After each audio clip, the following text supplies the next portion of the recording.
And good morning, everybody. Whoa, that is loud in my ear. Was that loud in y'all's? Oh, I'm doing good over here. All right, good. As you can hear the voices, I'm Tom Boucher, and alongside Matthew Scalfano, all three of us, two of us, former Eagles, and then John Wolf, a Pineville Rebel, but he's got kids and his money go to Menard High School, so that makes him an Eagle. Joining us in the broadcast booth, Mr. Campbell may join us a little bit later. Darryl Campbell, he's running the time clock.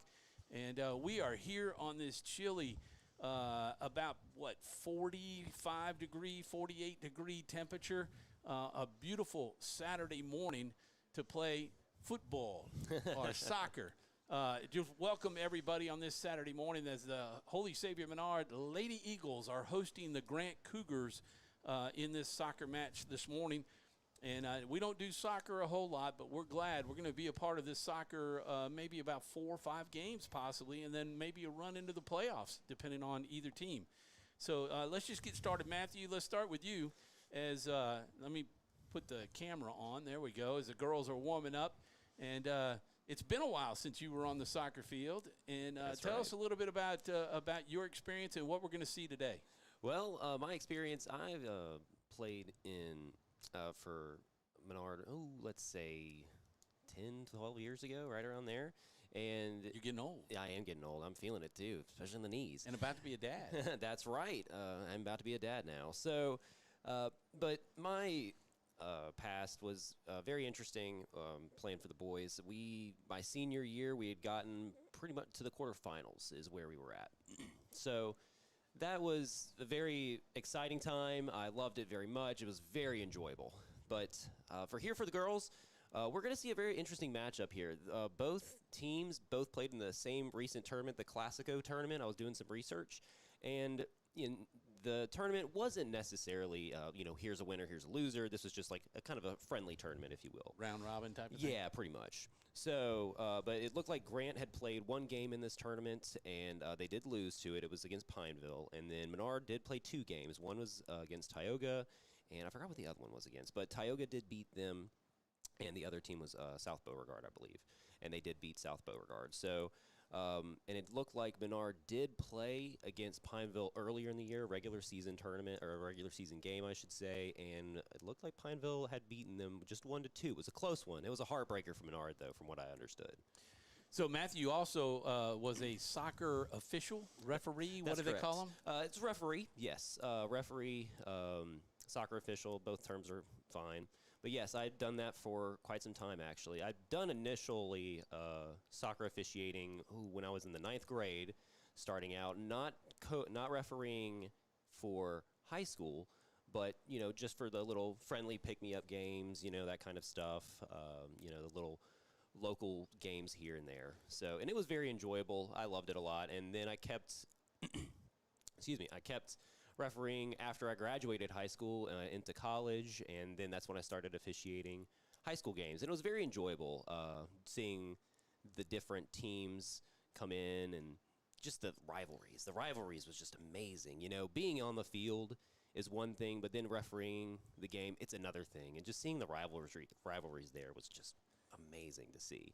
Well, but I've done that for a very long time, though. We're glad to have you in the booth with us as I see your dad and some of your family coming in and getting settled. Boy, he's growing a beard. Yeah, he's looking more like Santa Claus every day. Yeah, I got that white beard going on. All right. And in the booth is a voice that you'll recognize from the 12 or 13 games we did in football season. John Wolf, our color commentator for football, much more comfortable in the booth for football than he is for here at soccer. And he's got 2 things going on. Number one, soccer is kind of a secondary sport for him, but he's got a daughter, who is on the team. And by the way, Matthew has a sister who is playing in her senior year. That's correct. Whereas John, I believe Emily's in her freshman year, but her second year or third year on the team, right? So she did play last year also. So having a daughter on the team, I cannot, I'll apologize now for anything that might slip. So Emily Wolf, number 28, she is the goalie. goalkeeper, quite a few different words that you can call them, but I think you're right by saying goalie, right, Matthew? Yes, that would be correct. And then also we've got what number is your sister? Kate, number 7. Number 7. Yeah, so Kate Lucky bringing number up the 7. rear of the Scalfano clan. That's right, What is it, she's 6 last. strong? Yep, 6 strong. 6 strong, yep. I do have to interject real quick. So the last game, we had a corner kick in the last game, and in Kate, it was like a professional kick. I mean, this thing bend in. I'm sure, Matthew, I'm sure you heard about it if you weren't there, right? Oh, yeah. It was beautiful. Well, it's awesome, and we're glad that both of y'all are in the booth with me because I have no idea about soccer. It was not a huge sport when I was growing up, and it certainly became huge. My oldest brother played it in England when he was in the Air Force. Oh, wow. And he got to learn it, and that's when I first started hearing about soccer after he came back from his tour over in England, and it just never caught on with me, but certainly watching the boys. Matthew, you talked about going to the quarterfinals, and the boys made history last year by going to the semis. Or the finals. The finals. Yeah, they won the semis. That was the first time Menard had ever gone to the finals, and it was amazing to see. It was one of the best teams I think I've ever seen from Menard. I've never seen a boys team so coordinated, and just the communication was phenomenal, and it was a wonderful team to see. Well, we've got a doubleheader today. You'll get to see them again, yeah, that's right. and they're as good this year, I believe. Having a great year, so we'll get a chance to see them as well. Oh, there's some practice right there of doing a little flip and a toss. But anyway, it's going to be interesting. So we're going to take a quick commercial break because we're getting ready to do the national anthem and the prayer, and we'll take a quick commercial break, and we'll be back right after these messages. Wherever you are, you're there for a reason. You shouldn't have to make a trip to the branch to deposit a check. Skip the trip and use our mobile app to easily and securely deposit checks right from your phone, day or night, wherever you are or whatever you're doing. Download our mobile app today.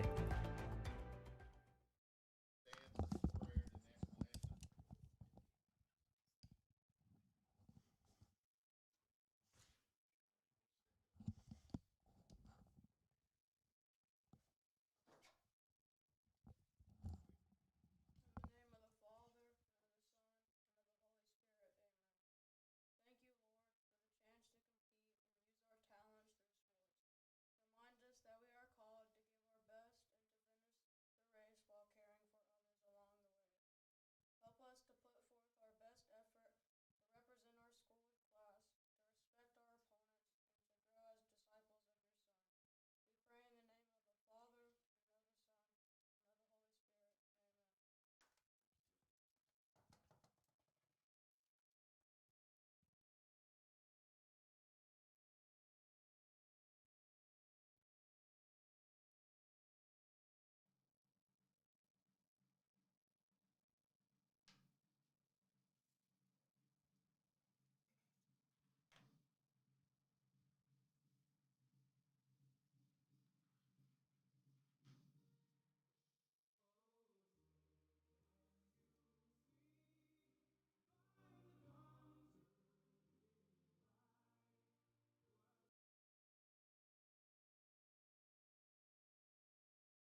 the national anthem sung by Lee Greenwood as also the prayer right before that. And we are just minutes away from the opening of the game. Opening kick, yes. The opening kick? Yes. So tell me a little bit, Matthew, how does that work? I mean, in hockey, they put the ball down and everybody goes for it. Yeah, right. You get an opening kickoff on football and an opening tip on basketball, but how do you do it with soccer? So with soccer, the 3 officials, they'll eventually be coming out here in a second.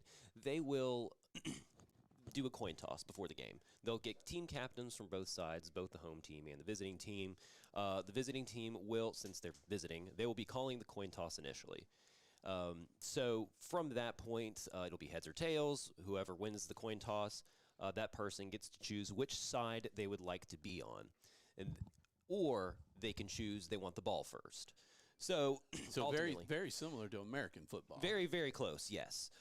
So I don't know if they had done it beforehand or they're just getting ready, but it looks like Grant may have won. So we do have you were talking about officials, so that's one thing I've noticed. We don't have officials here yet. Yes, I they're did not on the notice that. grounds. Yes. So I think Ms. Campbell's walking out there maybe to go talk to Ian to kind of see What's the hold-up is. Yep. I do know this game was regularly scheduled for 11 o'clock, I believe. And changed during the week. It was for 11:30, but I think it was changed about 2 weeks ago. Okay. So I'm not sure if the officials got that update.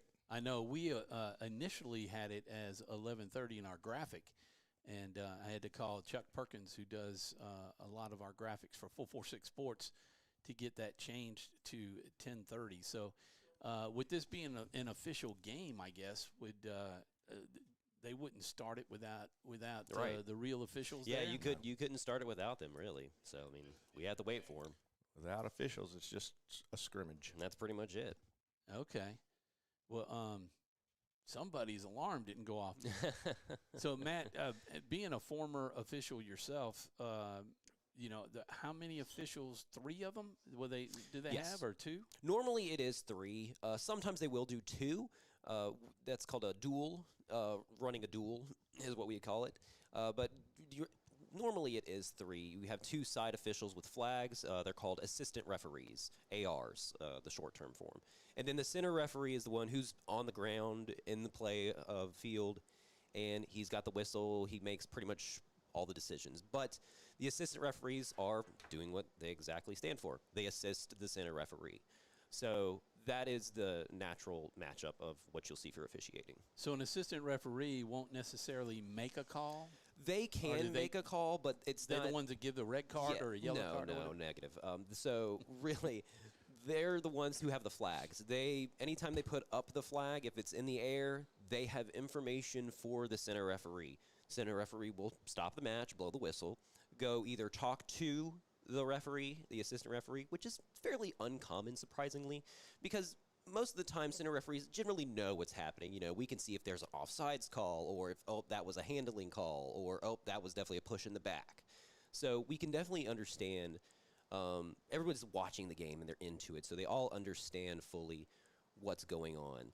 And so that center referee, they'll generally understand. Looks like we have one of the referees coming onto the field now. He's just slowly meandering on over.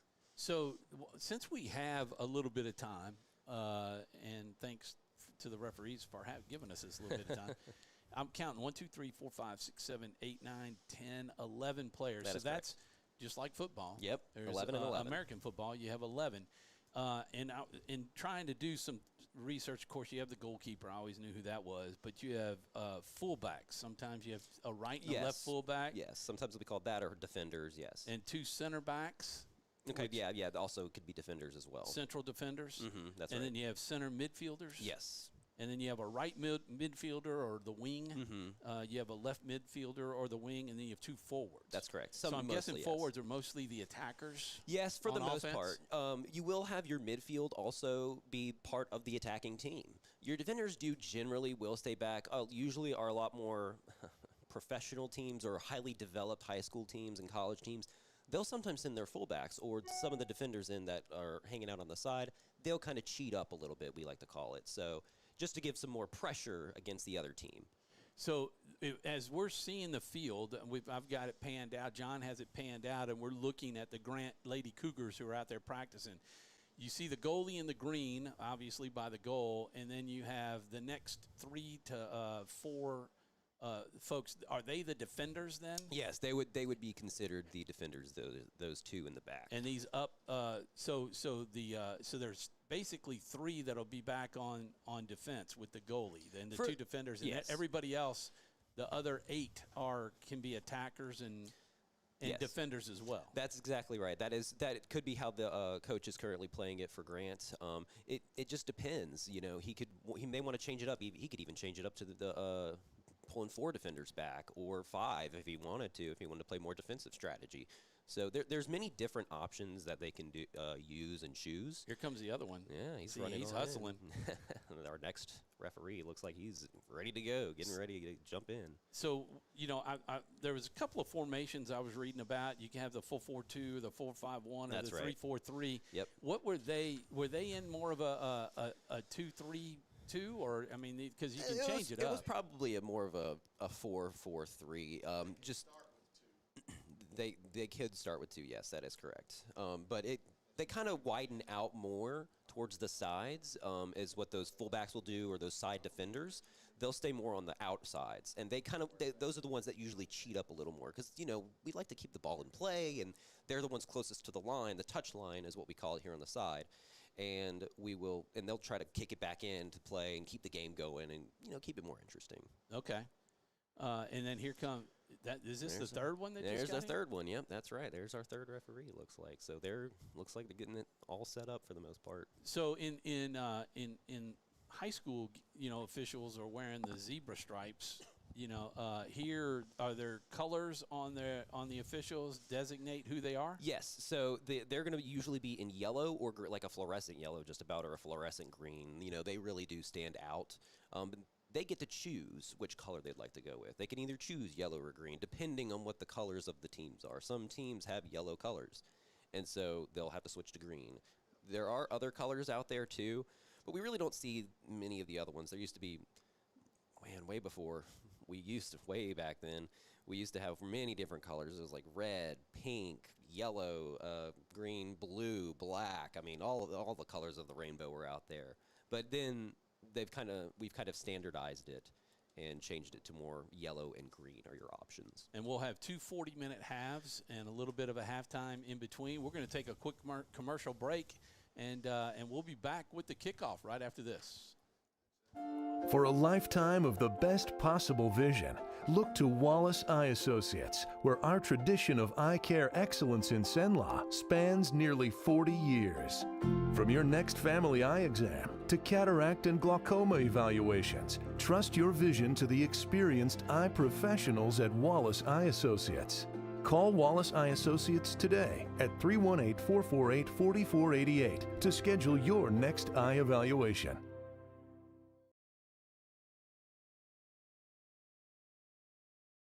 BK Distributors is proud to support high school athletics on 446 Sports. BK is the one-stop shop for trophies, banners, awards, letter jackets, and just about anything award-related. And now, welcome BK Apparel and BK Promotions to the family for all your spirit apparel needs and anything you need to brand your business. When you think of anything you need with your name on it, think BK. Check them out on Facebook or at bkdistrib.com. BK Distributors, apparel and promotions in Pineville. It all started with a sketch on a napkin. An idea created by 2 walk-on bench warmers.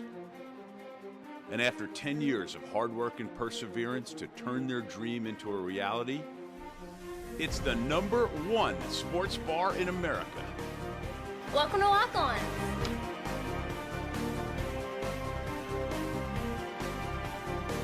Walk-ons, because everyone needs a little playing time.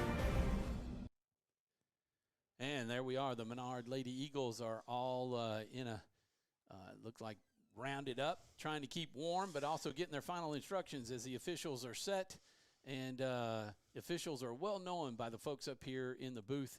The Magnano boys are down there, and their dad, Nick Magnano, will be up here in the booth with us, I know, next week, and may try to make it up this afternoon for the 1 p.m. game, and he's going to be helping out with soccer games as well. So we could have a full booth up here, which would be awesome. But the Magnano boys were excellent soccer players, you were saying, Matt. Oh, definitely so. They were fantastic at playing. I mean, they were all over the field, all of them. So we are looking at the Lady Eagles coming out. You can see number 17, Mary Claire Broadnax, is out there. And we've got Kate Scalfano. You can see her kind of running over to the side. And then number 2 is out there as well, but it looks like number 2. Number 9, Mallory Brunet. We've got, I'll just go through the roster. Number 0 is Jamie Sue Bordelon. 1 is Peyton Walters. Jamie Sue Bordelon, I think she plays basketball as well. She does, was playing last night. That's what I was told. Number 9, Mallory Brunet. 7, Kate Scalfano. 10, Isabel Simons.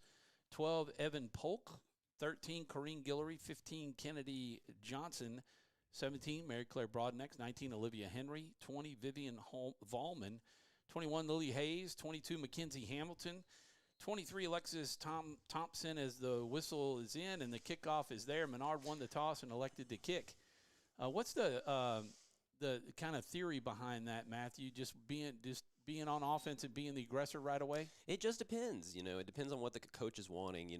He'll look at the statistics of the other team. What are they concentration on defending? Are they concentrating more on offensive? Let's take away that opportunity. So it's very strategical on why they would choose. So we have 21, Lily Hayes, 22, Mackenzie Hamilton, 23, Alexis Thompson. Chelsea Ugowe is 25, 27, Ella Camille Defee, 28, Emily Wolf, the goalie, 29, Marley Daigle, 33, Natalie Serio, 34 is Ella Beauregard, 38 is Mackenzie Barron, and 71 is Molly Broadnax.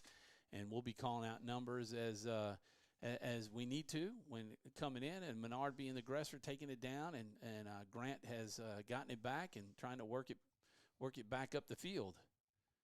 I always saw that, Matthew. They've got the ball up at midfield, but I guess because they don't have numbers, they kick it back and try to regroup. That's right. And they do that mainly to open up the field. They'd like to see, where can we currently open up the field and get more of an attacking opportunity to come in.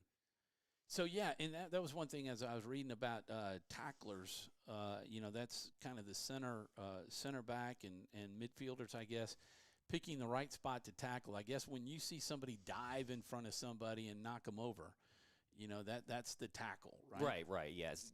Really a challenge for the ball, ultimately, is what we'd say. Good tackle, is that's where the tackling is occurring, if you will.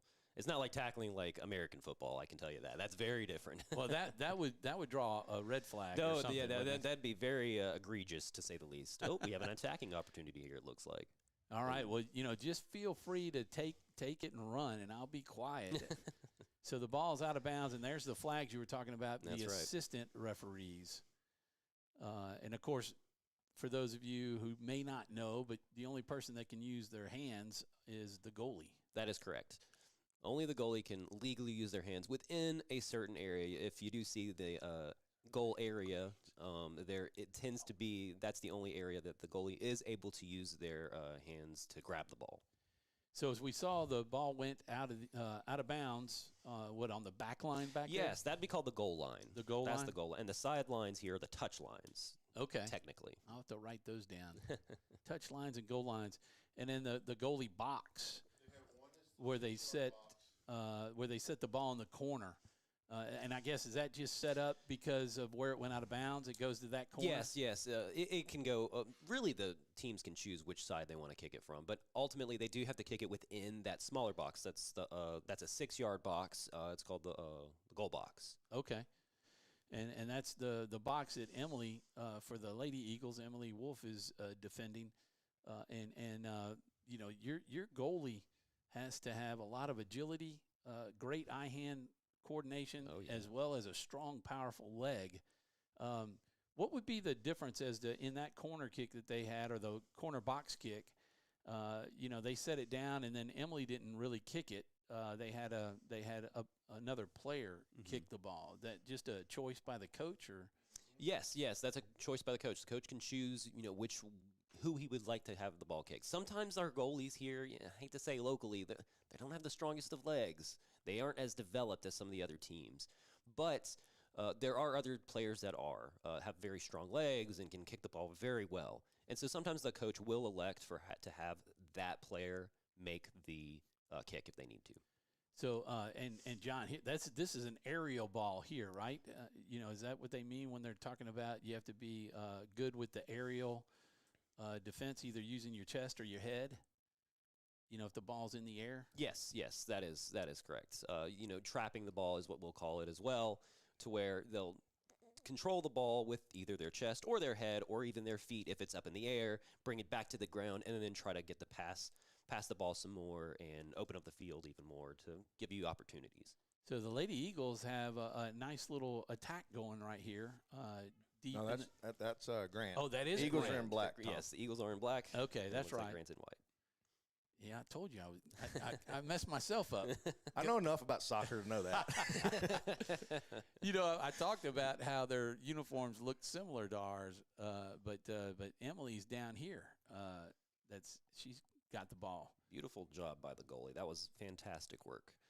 Coming out to go get that ball, they really needed to challenge it, and they did very good job. So John, that was your daughter, Emily, who made the catch and then did the kick. You guys have been doing some private lessons, for her. What are some of the things that they're working on? Oh, just diving all over the place, kicking. I don't know the technical terms, Tom, because I wasn't much of a soccer player growing up. But she's been doing some private lessons in the off season and trying to get better. And it's tough for her to make soccer practices so much because she dances about 16 hours a week. Matter of fact, the Golden Eaglettes have dance competition in Lafayette this weekend, so she drove up from Lafayette this morning, and after the game, we'll be heading back to Lafayette for their competition. Yeah, well, did they get down? They got down there last night and competed, and then they have more competition today? Yeah, I don't think they competed last night, but I think there are some dances. They just got some good food? Yeah, I guess so. No, reason to go stay in a hotel. Yeah. So, and I'm sure a lot of leg work is there, but she's got probably powerful legs just from being the dancer too. I mean, that's a workout in itself. And flexibility, which is actually very good for the position that she's in. She needs to, a lot of jumping, moving, twisting, and turning, and it's actually very good background to have for that position that she's in. So there's a lot of conversation. Somebody did not go get the ball, or there's an extra ball by the is. goal there. So they'll usually have an extra ball set up either behind the goal or near it, just to make the game go a little quicker. We don't always want to wait for someone to go grab the ball and then finally, okay, now they're here, that kind of thing. So that's why I was looking. Okay, there's Kate, number 7. Yep, right there in the black. middle. I was looking at the wrong colors earlier. It's a little battle at midfield. And a lot of times we're going to let the video speak for itself and then just try to, have some conversation, because there is a lot of time for conversation. We are at the 32-minute mark, 2 40-minute halves. Talk about that a little bit, Matthew, in terms of just a running clock all the way through. It always runs the whole entire time. Now, there is something called stoppage time. I don't know if anybody has ever heard of stoppage time, but that's basically any time the ball is out of play or not in play ultimately, or there's a delay on the field. And there we go. There's our first offsides, it looks like. Good call by the AR. Fantastic work by the center. Very good work, all right. teams. So you caught that. I did not. So explain how you saw that offsides. Too many white shirts? Yes, they were past the second to last defender. So technically, the goalie is the last defender, but not always. There are situations where the goalie could be the second to last or the third, so on and so forth. As long as there's a last defender and there's a second to last defender. If the attacking team is past the second to last defender and receives the ball from their own team members, that is considered offsides. Okay. So there's a lot to be thinking about. Yeah, when there's a you're out lot of there. different rules out there that you got to be considerate of. And I mean, and you're just running down the field, trying to get to that goal, and then got to think about, okay, where are you? 2 sevens butting against each other. That's right. So there's just a lot of different things to be considering here. We do have a number change. Number 46, Evan Polk that's who is number 46 for the Lady Eagles, as opposed to the 12 that we had earlier. So that jersey change has taken place. This is good offensive pressure from Menard, but they lost it right there. That's very unfortunate. Like, hopefully Jamie Sue could get it back. But okay, she had some backup. That's very good to have. I always want to have a backup plan. So there's Kate with the kick, trying to get it over. Yeah. She's trying to open up the field too, it looks like. Let's see if she can get past this one. Oh, okay, all right. She's trying to use her team members, but just not everybody's in the right position right now. That's okay. We'll get there. There we go. 34. That's Ella Beauregard. She's trying to get the ball out. Now, in a situation like this, if you had a kick, would it be, good if you had the power to just kick it over everybody's head and down the field? Sometimes it is. Sometimes it's even more achievable to just do the short kick and then drive the field down. Use your momentum. Sometimes you really don't want to lose that momentum. That momentum really does help a lot. We've got a little bit of push in there, but that's okay. We'll let that go. It was a good, safe one. But yes, ultimately, you sometimes losing that momentum, that can be a deal breaker there. You don't want to do that. But building it back up with a short pass and opening up the field more, that opens you up to many more opportunities, which is what you're trying to do. So that ball must have just grazed number 17 for Grant. For Grant. Dennis Stelly, yes. Because it looked like it was kicked out of bounds by a Lady Eagle. But they've got the ball now and trying to work it around. And the Lady Eagles knocked it out. That's unfortunate. That was Ella Beauregard. Yeah, Ella Beauregard. But she's doing a lot of good pressure. That's what you want to do when you're on the defending side. Oh, so now they've got one defender back. Oh, nice job. It was a good clear by number Mary 17, Claire Mary Broadnax. Claire. Yep. Yeah, I mean, this is a contact sport. They got to have somebody out there chasing these balls down, because that ball is still way out there by the extra bleachers. Yes, definitely so. So Mary Claire is actually a ninth grader. She is one of the freshmen, and she made a fantastic save there. That little save there actually helped to reset. Now we see that the Lady Eagles, you see how they're back now. We've got multiple defenders back there, whereas before there's really only just like one or two. But now we have a full setup for defense, which is very intelligent play from her. Yeah, because they had the ball rolling down the field and were behind the defenders on that. Could have had a kick on goal. Oh yeah, definitely so. So defense is very key here, especially in this situation. When you get closer and closer to your defending half, this is what we call your defending half. You got to be very aware of getting the ball out, like we just did here. Perfect, and then this play here, good passing. Yeah. Look at this passing. This is fantastic passing. And she's going to try to do it again. Ooh. Unfortunate timing, though. There's Kate. Nice control. It's a contact sport. Oh, yeah. No pads or anything, so. Yeah. It's just you. That's it. They do have some protective gear, some shin guards is what we call them. Those help protect the shins. I mean, you're kicking the ball around with your feet, so someone's going to get kicked in the leg at some point, So we have somewhat of protection, and the shin guards do help. I'll put help in quotes there. Yeah, shins are sensitive. Yeah, that tibia and fibula. You got to be careful with those two bones. We've seen many tib-fib fractures before. I'll tell you where I would have a major problem in this game, and I'm sure it just comes with a lot of play, but my reaction would be to put my hand up and block that ball. Yeah, right. It's something to get out of. You don't. Natural instincts tell you, get that ball, hit it away from me. Don't get it near me. But in soccer, you can't do that. That's penalty. You can't do that. Kate with some nice footwork there, getting the ball out. Well, for 5 siblings that she's had, she's been taught, she's got to step around a few people, get around and try to move as quick as she can. So Maggie played, didn't she? She did not play soccer. Maggie Scalfano, she played basketball. Okay. Big basketball player. Followed in her father's footsteps for sure. Oh, yeah. I did not follow in my father's footsteps, to say the least. I did not do basketball. So, and Nick didn't play soccer, but he was in the theater. He did a lot of the plays and definitely so. Singing. It looks like we got a very talented. Okay, good call by the referee. We had a little bit of a trip there. So on Jamie Sue Bordelon, you may have missed it, Tom, but she'd gotten tripped in the back just a little bit. It was a little bit of a minor call, but it was still a trip. It stopped her momentum. It was definitely an infraction for sure on Grant. So it was a good call. And now we noticed that the defending half here it took that kick to let the offensive side for the Lady Eagles to go up and to try to make a play, and get a goal in. Good centering here by the Lady Eagles. And there's an attempted shot on goal, but the goalie did have to come out. So that was a good try. It was a good try all around.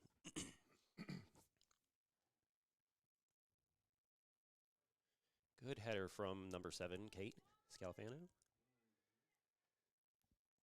Good pressure by Lady Eagles. This is the pressure that you need in order to keep the ball on the other teams, on their defending half, because it does put pressure on them.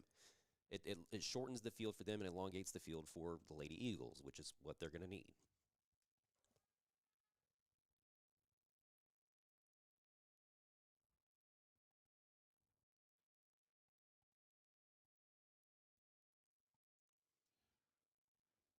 All right, that was good job keeping it going. Y'all can talk away. I forgot to start the clock on our scoreboard. Our Wallace Eye. An attacking opportunity here. Here's a shot. Good shot. Ooh, good shot. It was low, but it was right towards her. But that was a very good shot overall. Yeah, so 2 shots on goal for the Lady Eagles, and they've been able to defend and keep Grant from any shots on goal. So they've got the 3 defenders, so 4 back. So anybody that gets, if we can get the ball by those last 3, then you're not offsides. Yes. Get it by them and have your own attacking team behind, behind them or in front of them. Excuse me. So, okay, good defense. They're holding it together.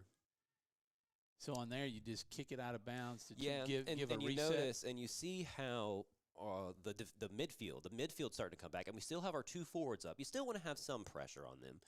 But we still need some sort of defense in order to make sure that they can get it out.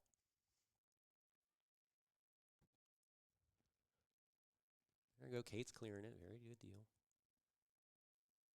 Off to that wing side. Let's see how she gets around. Okay, she's going to pass it back in order to open up the field. And that's where key communication comes in right there, Tom.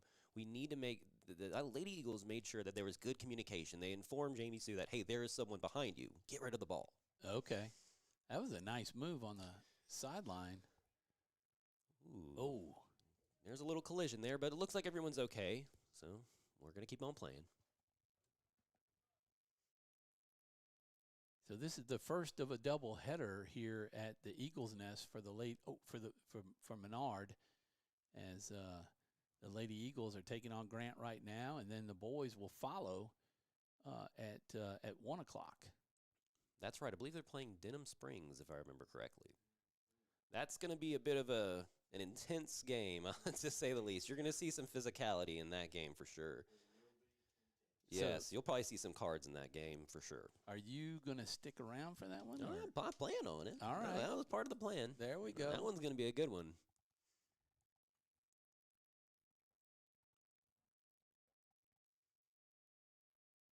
And they're just going to let this one ride out, Mr. Campbell saying they're ranked number 4 in Division I. Yeah, they're really up there. It'll be a true test. Oh, yes, it will. I do know that the Lady Eagles are ranked number 19 in the power rankings, and Grant, that's in Division 4, though, excuse me, and Grant is in Division 3. They're ranked number 21. I will say, though, that Grant has played more games. They've played 13 games, it looks like, while the Lady Eagles have only played just 10. So the round robins and things that they play, those go into the overall record? It depends. Usually for the tournament games, sometimes they won't necessarily. It does depend on the tournament as well, for the most part. But regular season games, yes, those are definitely included into the rankings for sure, as well as who is played. Oh, So yeah, on look at that ball slipped out of her hand and it stayed out of bounds, so that's a turnover, right? Yes, that would be a turnover to the Lady Eagles, if you will. Trying to catch that is when you try to throw the ball in quickly to catch Grant, as they were just kind of walking back. That's right. Yes, and that's where that kind of to get that momentum, get it sped up. You saw Kate telling she's trying to 34 direct to get traffic. down. Yeah, she's just trying to direct traffic there. It looks like that ball stayed in just barely. There you go. Good control of the Down ball. the middle. Passes Nice it right into pass. the middle. That was a great job by Peyton. Great. She tried to touch it forward to get it around the defender. Fantastic work. Yeah, in order to get it over to was that 0-0 over there? Yeah, I think With it the was Jamie Sue. Yeah. White glove. Looks like might have a little injury on her hand, or she just has a little glove. Yeah, probably just like a little glove. That's Evan. That's 46. Evan. 46. And Jamie Sue's got a wrist wrap also, but Evan also has her hand wrap. Polk, the Evan Polk. Yeah. Okay. Just a white glove. Yeah, sometimes that's all you need. Looks like we have a substitution for Grant. Well, I'll tell you what, the Officials Association has done a nice job of saying, okay, we're just going to stay in our spot. The team's got to go chase the balls. Yeah, yes. Officials they're not supposed to go for the balls because there's a lot of things that can happen on the field if you turn your back. So we make sure to inform people, watch the field. That's where the contact is going to be, and that's where there's any issues going to be. Usually, rarely off the field. Oh, that's a nice header right there. Well, we got a possible attacking opportunity. Okay, from Grant, but Tell you, the only soccer that I really know about was when Chase, and he's 34 now, but he was 5 or 6 years old, and they needed a coach. And I was like, well, I don't know anything about it, but I'll be out there so they can play. I'll just stand out there. And that the goalie is a lonely position sometimes. Yeah, sometimes it is. I mean, we can look back at our Grant goalkeeper here. She's just hanging out back there all by her lonesome. But honestly, as a goalkeeper, it's good to be lonely sometimes. I was thinking you could do an ebook out there. Yeah, just about, right. While you're waiting on the play to come around. That's right, and it can come quick too, so you got to be ready for it. But also, most of the times, the goalies, they'll sometimes cheat out further, and they'll direct traffic. They'll tell you, oh, hey, so-and-so, you need to go to the left more, so on and so forth. Yeah, I just noticed my clock. I tried to get it rolling, and I'm rolling in the opposite direction. It's showing we have 31 minutes instead of 18, so I'm just going to reset and leave it alone. Just won't run. We'll keep the score on the Wallace Eye Center School Board. I want to thank Valex Federal Credit Union for their title sponsorship. This is their second year with us. Wallace Eye Center has the sponsorship for the school board, and Sadler's Towing for the ticker down at the bottom. And then I'll get that squared away here in a second. We'll do that. That will keep the sponsorships in the right-hand side. You can see them, Sadler's Towing, and all those that'll pop up on the right-hand side as you're watching this broadcast of the Lady Eagles soccer match against Grant. 17 minutes and counting in the first half, and there may be some extra time after that for things like this, huh, Matt? That's correct. So, and I was trying to explain that before with stoppage time. So stoppage time, generally when the ball is not in play or there's a delay on the field, what the referee will do, he will keep kind of an internal clock going in his head. Okay, we're approaching 1 minute, 2 minutes, 3 minutes of stoppage time, to where we're trying to account for all that time that's not being played. And so the referee will add it on towards the end. Once those 40 minutes are up, he'll add a couple of minutes for stoppage time. And it depends on what is going in that half. He's not going to make up time for if something's lost in this half in the second half. He's not going to do that. So he's just keeping it in his head. He doesn't have a. He does have a watch or on. a He does have a clock or watch something? on. Yes, he will have a watch on, and he can monitor it from there. There are count up watches, count down, timer watches. It just depends on each referee's personal preference, if you will, for which type of watch they want or how they want to keep time and whatnot. Okay.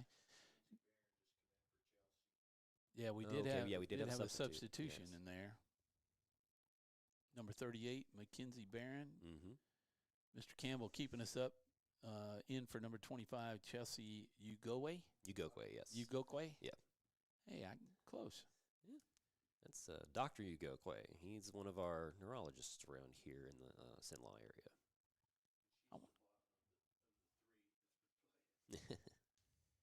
Yeah, she's the last one of that of the Ugokwe family. Okay. I want to say that there was a son that played. Good That was a nice shot. shot Good over the head shot. of the goal. Wow. Fantastic job by Marley Daigle, number 29. That was a tremendous kick. And she's one of the defenders, too. She was one of the defenders that usually hangs back, but you just noticed, Tom, how she was cheating up. She was trying to provide extra pressure. So what happens is when that center back cheats up like that, those fullbacks, they'll start to fall back. And it just depends on how the coach wants to play it. And I figured that the coach for the Lady Eagles, Ian, he would want her up there. She's got a strong leg. She can kick the ball. And we just saw that example right there. Yeah, that one a little bit misjudged by the Grant goalie, just sailed right over her head. That's right. What kind of wind is out there? I mean, is it pretty calm? Yeah, I mean, looks I like don't our see any our trees flag, blowing. Yeah, not much wind, really. It was just a very good shot on goal by Marley Daigle. So we got 1-0 score here at the 15-minute mark or so for the Lady Eagles, lead at 1-0. Well, a good little challenge there, yeah. Letting them play just like they did last night in the basketball game. There was a lot of contact in that game last night, and I thought the referees did a great job as the Lady Eagles won by 17. Wow, 17. Fantastic. It was over the Avoyles Lady Mustangs. First district game of the year for the Lady Eagles. We were on the coverage last night, had terrible audio. In fact, absolutely no audio, but the picture was great. Sometimes it's all you need. That's it. In fact, I wrote on Facebook, it was probably a better game without my voice. So, but you got to listen to us today because I fixed it. There we go. We have another attacking opportunity from Jamie Sue. So plenty of defenders. If they would have gotten going, there wouldn't have been any offsides there, right? That's right. That's right. Number 26, Addison Goche from Grant. She had a good save there. That was a very good job for her stepping up into the field to stop the play. Great job on the camera by John Wolf. Got to thank everybody up here. Mr. Campbell, who's doing the timekeeping, but giving us some commentary on the side, is keeping us updated on substitutions and other things. And Matthew doing a great job. Matthew Scalfano joining us in the booth, and John Wolf manning the camera. Got a full crew up here. Where's Jeffrey and Andrew when you need them? Yeah. I called them yesterday. Andrew graduated from LSUA and is trying to get a job in media, and Jeffrey's got 2 more semesters left. But they did a great job for us during football. So Grant on the attack, and nice job by Kate Scalfano to break that up. And they've got an opportunity here, Matthew. Mm-hmm. Looks like another one. They just have to come out to the side here. And she got pushed off the ball. That's okay. As long as she maintains that pressure. Okay, good. She maintained the pressure. Grant knocked it out. And the Lady Eagles will get the ball to throw in. Good job all around. 15, Kennedy Johnson with the throw-in. That's going to go out. Would that be a corner? Looks like it would be, yeah. It looks like it deflected off the defender. So it's the coach's decision on who does the corner kicks? Yeah, and they'll usually do that in practice. They'll decide who's got a good leg in order to take the kicks, and even which side, because sometimes somebody's more right-sided or right-footed and can have the ball curve a different way versus being left-footed. So it's up to the coach of who he wants. So this is going to be a left-footed Yeah, kick it looks like right it's a here. left-footed kick. So that means the ball's going to come outward, towards the outward side. So it's going to go in, then out. So they can get to the ball there. Oh, we need some communication there. And then the Lady Eagles are kind of lost on who should challenge for the ball at that point.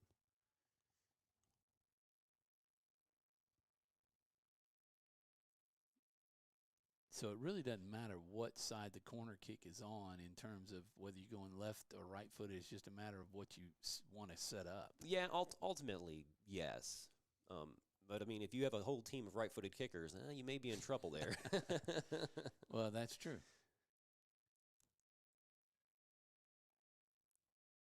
Oh, Caton with a nice step in. Now if they can get their spacing. Yeah, they need to open up the field more. Ooh, that's a tough loss there, from Ella Beauregard. She just went right through her legs. All right, and it looks like Grant's going to be having the throw in. Tell you what, y'all did a nice job with the baby Scalfano, Kate. Oh, yeah. She's not afraid of contact. No, not anymore. I mean, she had 3 brothers that, beat up on her and 2 other sisters. Yeah. Yeah, your dad wasn't afraid of contact either. He's the one who taught me how to rebound. Oh, in yeah. basketball. He taught me to be tough, too. Oh, yeah. A lot of basketball games in the backyard of the house on Jackson and Chester. Oh, yep. That's the old house there. I know what you're talking about. That's been a long-time friendship with Eddie. And my oldest brother, Mike, and his oldest brother, Sammy, were best friends, yeah. went to high school together, married sisters. Eddie and I were altar servers at the wedding. That's a fantastic clear by Marley Daigle. That was a great job. She needed to get that ball out, and she did. Now, potential opportunity here. A good counterattack. This could be, oh, no, she was a little Jamie delayed. Sue, there you Yeah. go. Well, that counterattack could be potential still. We'll see. Let's see how the challenge works here in the near side. Okay. Flex off the foot of the Lady Eagle, number 7, Kate. You run and run and it's run constant. in this game. It is constant. There is no stopping. Got a little substitution. Number 4. Number 4, Kaylee Ashmore is going out. It looks like. Can't tell who's coming in. She was made that call on her own. I hope everything's okay. She seemed not feeling too good. And number 8 for Grant is going out as well. We do not have number 8 is On the right-hand side. Oh, Kate Saval.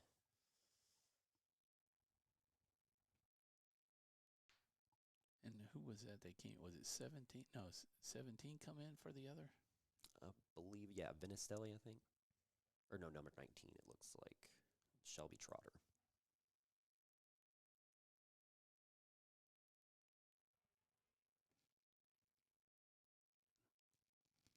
Well, Grant doing a nice job of keeping the ball down on that end, seeing if they can't give Emily some work here.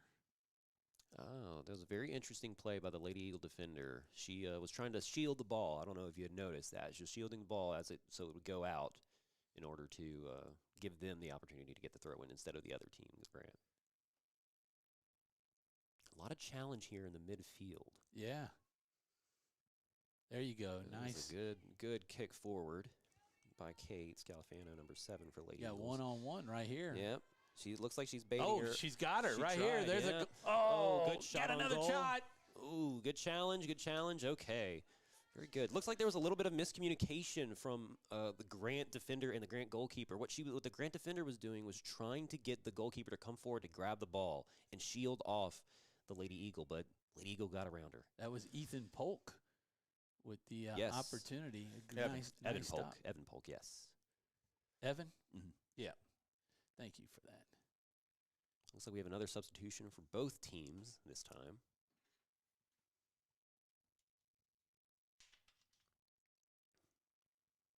34 going out, Ella Beauregard, and number 1, Peyton Walters. And in for them, is that 71? Number 7, yeah, 71. Molly Broadnax. Molly Broadnax. And then the other one is this near side, number 9. Is that Mallory Brunet? Ava Savell. Or I'm sorry. My bad. Mallory Brunet, yes. Grant's got an opening. Yes, in the they do. center. Here on the side. That's a little dangerous there. Let's see if the Lady Eagles can defend off. Oh, nice job. Good defense by Mary Claire. Fantastic job. That was a battle of 17. Yeah, it was. It was very close.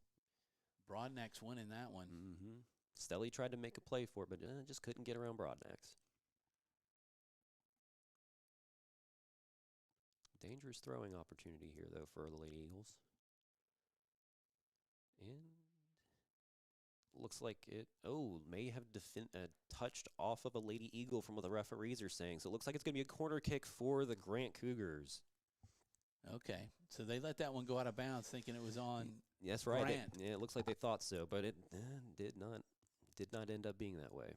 5:35 and counting here in the first half, and the Lady Eagles have a 1-0 lead on a wonderful kick by Marley Daigle. Here's Kate doing a nice job of getting Clearing that it kick. out. That was a very good job. That's Molly Broadnax kicking it over to a teammate. So Molly is That's Mary Adam Claire's sister, and Molly's an 8th grader. Oh, wow. Pretty young team. Now that we're looking at the cards here, Ella Camille DeFee, number 27, is a senior.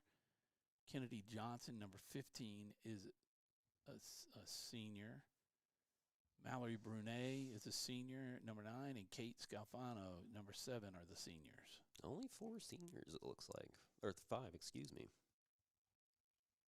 So they got a young, looks like next year is could be potentially a strong year. They got a decent bit of juniors on this team for Menard.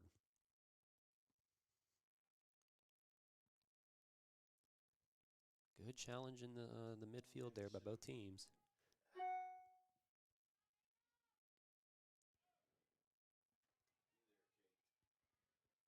Let's see what comes. Okay, she's going to knock it out of bounds, so it's going to be Eagles throw in. Looks like Kennedy Johnson's going to be taking the throw.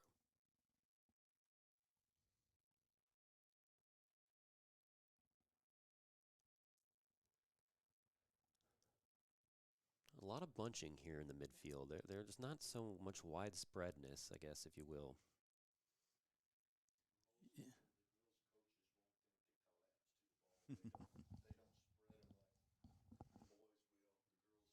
That's right. And that is true. What Mr. Jail is saying over here is that the girls do tend to bunch up just naturally. This is just a thing that sometimes the coaching will do. They'll naturally have the girls kind of bunch up, have the ball kind of ping pong around, and then it'll pop out. Boom, they go. Where the boys, they will be a little more spread out, and they'll be able to kind of open up the field some more and give a little possible opportunity. More passing. Yes, definitely so. Well, they've got a chance here. They got a player on the outside. Now they got it. And there's that shift, that whole entire shift.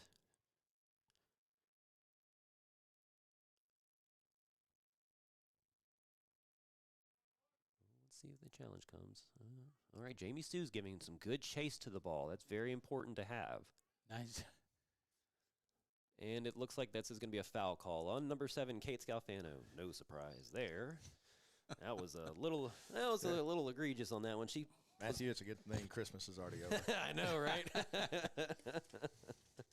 She was playing through the player on that one. So this will give a free kick opportunity for the Grant Cougars.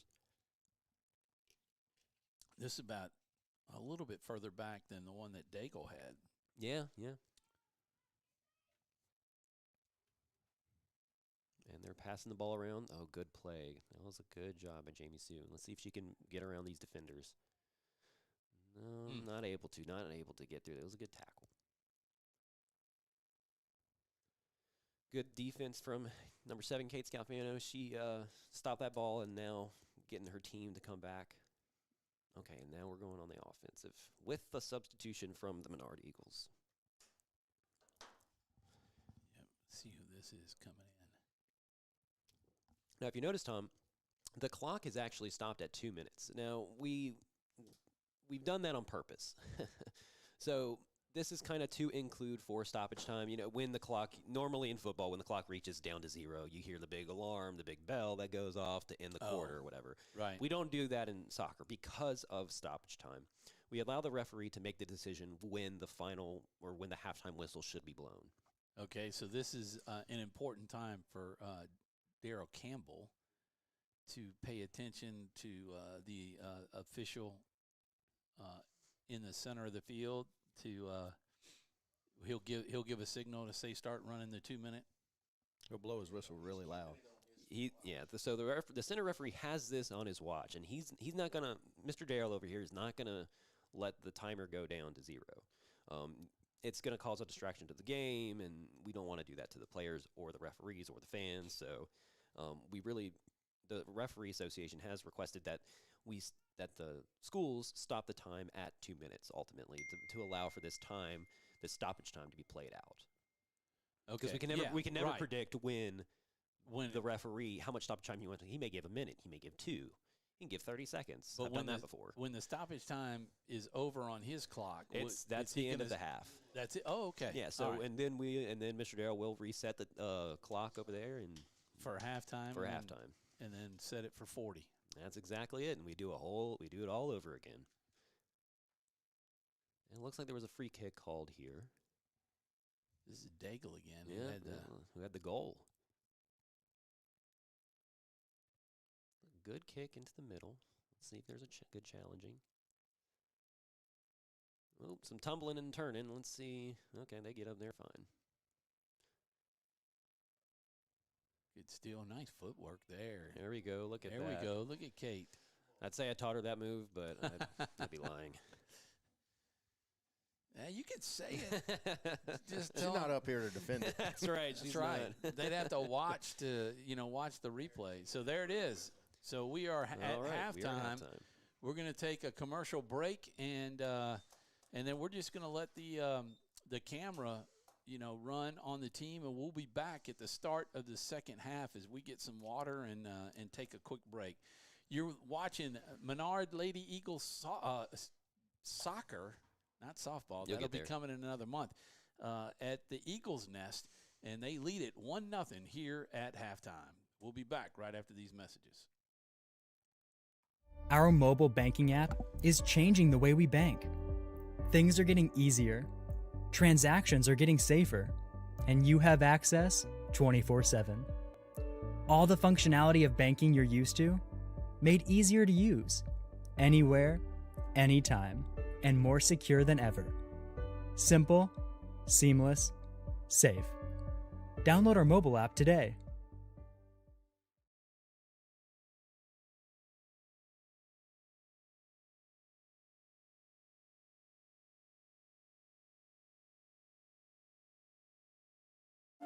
For a lifetime of the best possible vision, look to Wallace Eye Associates, where our tradition of eye care excellence in Cenla spans nearly 40 years. From your next family eye exam to cataract and glaucoma evaluations, trust your vision to the experienced eye professionals at Wallace Eye Associates.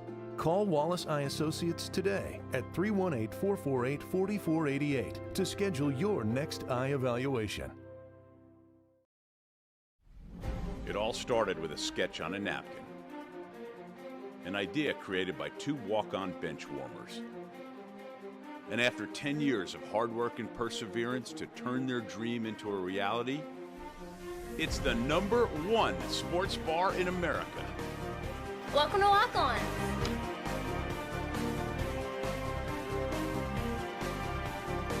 Walk-ons, because everyone needs a little playing time.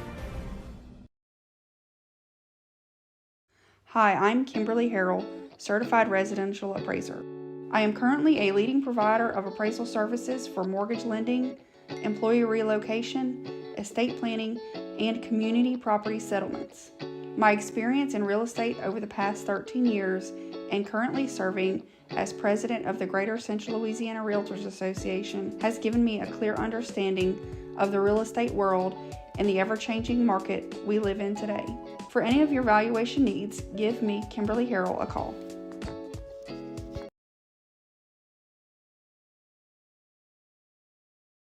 This month, as we gather with the ones we love, let's take a moment to give thanks for the blessings in our lives.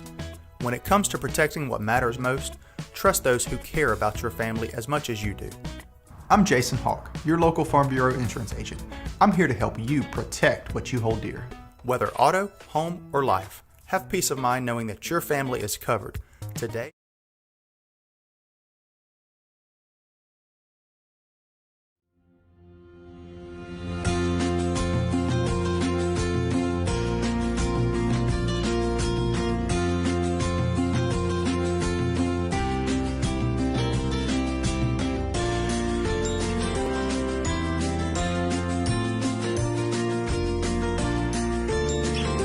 Is your vision just not as crisp and clear as it used to be? Are you having difficulty driving, especially at night? Are you over 40 and now needing reading glasses?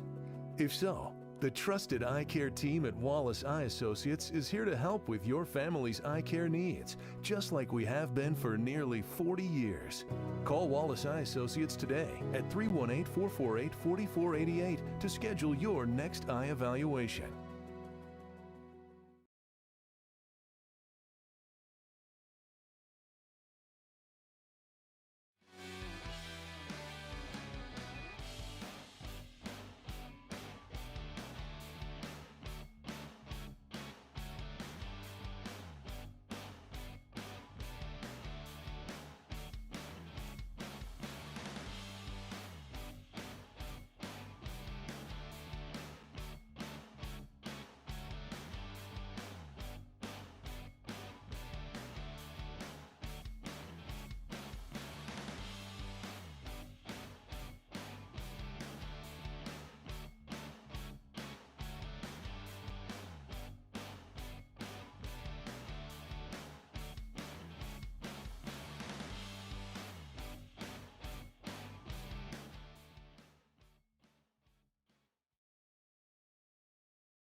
And we are back at the Eagles Nest for the start of the second half of the Lady Cougars soccer game. Started at 10:30. We went through the first 40 minutes, and the Lady Eagles lead it 1-0 off of a really nice kick from Daigle, number 29, Marley Daigle. It was about it's a good 30 yards, I'd say, just about. Yeah, I was going to say about a third of the field, and sailed over the goalie's head, and went right on into the goal. The Eagles have had a couple of shots on goal, and I don't think they've played great defense, and I don't think Lady Cougars have had a shot on goal yet. No. So far, the Eagles have had 4 shots on goal, including that one goal. But I haven't no shots on goal from the Grant Cougars yet. So we're waiting to see what they can show us here. Hopefully nothing too crazy, though. They have had a lot of pressure, though, on the Menard defensive side, but no shots on goal yet. So we do have as you noticed, just like in football. Although in American football, they'll switch sides every quarter, but here they switch it at halftime. Yep, that's how it goes. Oh, that was not a save. It was a close one. That was a close one by Evan Polk almost. Evan Polk, yeah, and Polk, a 9th grader, as we write down. Got a couple of junior high players on the team as well.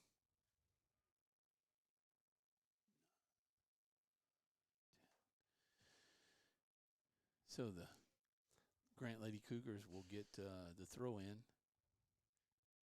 And on the offensive side, trying to put the pressure. They're just heading the ball all around. Heading the ball, but they don't have anybody over there. No. They need to get it clear. That's kind of a dangerous area. Good job. That was a good job by Kate. And that stayed in. Yep. That ball was still in. That was that curve shot that she had. Yeah. That's how there's a way to kick the ball. A no call. Yeah. Let that one go. 2 body slams, and Kate Scalfano won that one, although she got something in. So she actually currently, I probably shouldn't say this, but she actually currently has strep right now.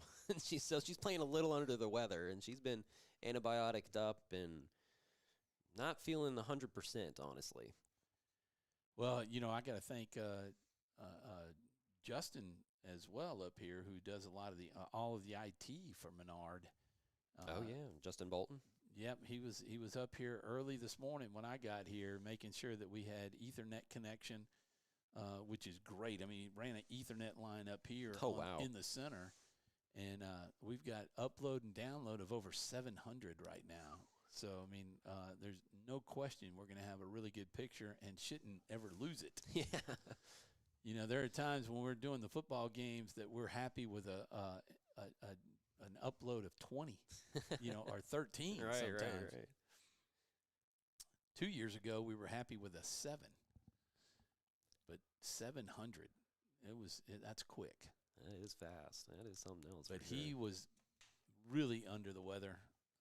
His whole household, he was saying, is sick. So we'll keep them in our prayers and hope he gets to feeling better and in time to come back on Tuesday, since Monday is Martin Luther King Day and a holiday for many of the schools around here and some of the businesses that take Martin Luther King off. But the weather is going to be nasty. Yeah, so you wonder about the parade that they usually have in downtown Alexandria for Martin Luther King may be a little rough to have. Supposed to be a wintry mix and get down to the teens. Right. That's what I heard, too. I think 17, 16, right around there. Better cool up by Thursday. Oof. That's going to be tough. But this is soccer weather. That's the one thing I do remember when we played, is it was always cold and always windy. The corner kick, good defense there by Kate. Heading the ball out, and let's see if there's a potential opportunity here. Good counterattack. We got to be careful here. And no call. Oh man. It's a physical game. It is physical. It looks like our center referee is letting it play out. That's just, she took that slide right there with her leg fully extended. Mm-hmm. And she made a challenge for the ball. She wasn't trying to hit the player. She was trying to hit the ball, and she got the ball.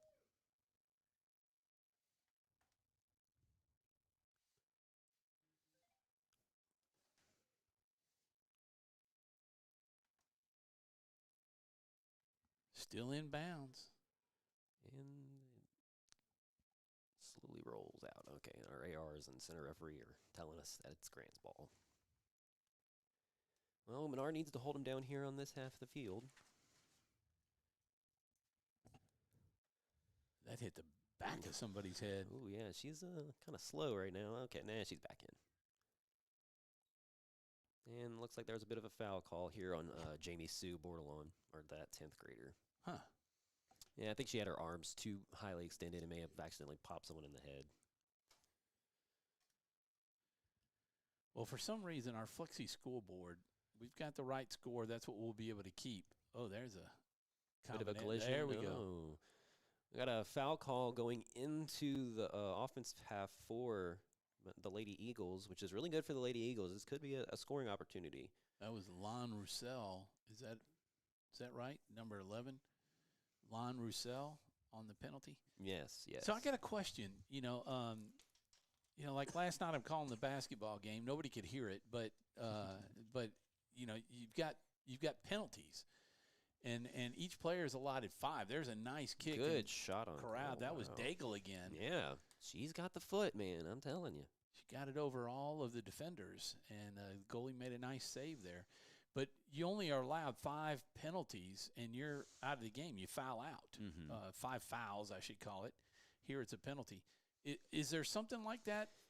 There is kind of an unofficial rule, I guess you would say. It is persistent infringement in the laws of the game.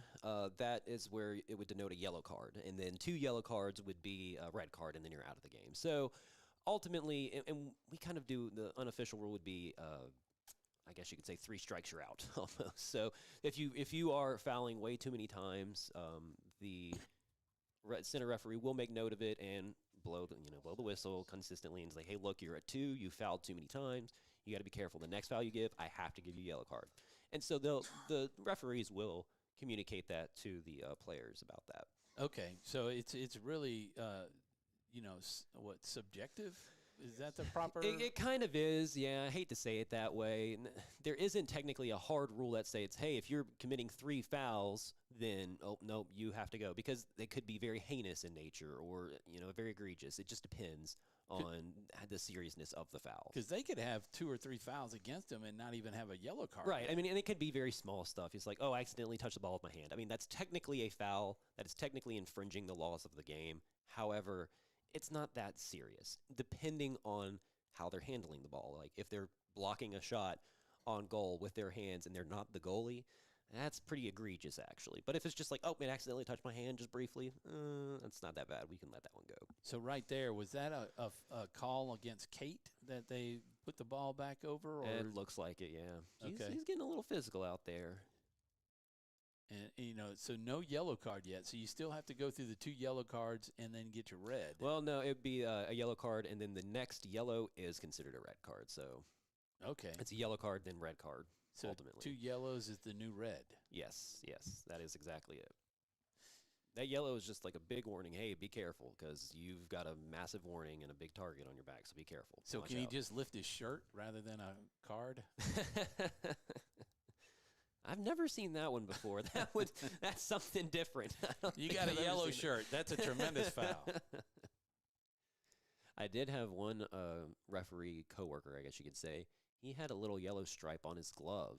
And so every time the ball would go out of play, you as the center referee, you have to hold out your arm to the side, denoting. So everyone's like, why is he giving out yellow cards like crazy? It's like, I'm not giving out yellow cards. Oh, no, it's just a yellow stripe on my gloves. So I get rid of the gloves, and it was a whole ordeal. That's good. That's funny.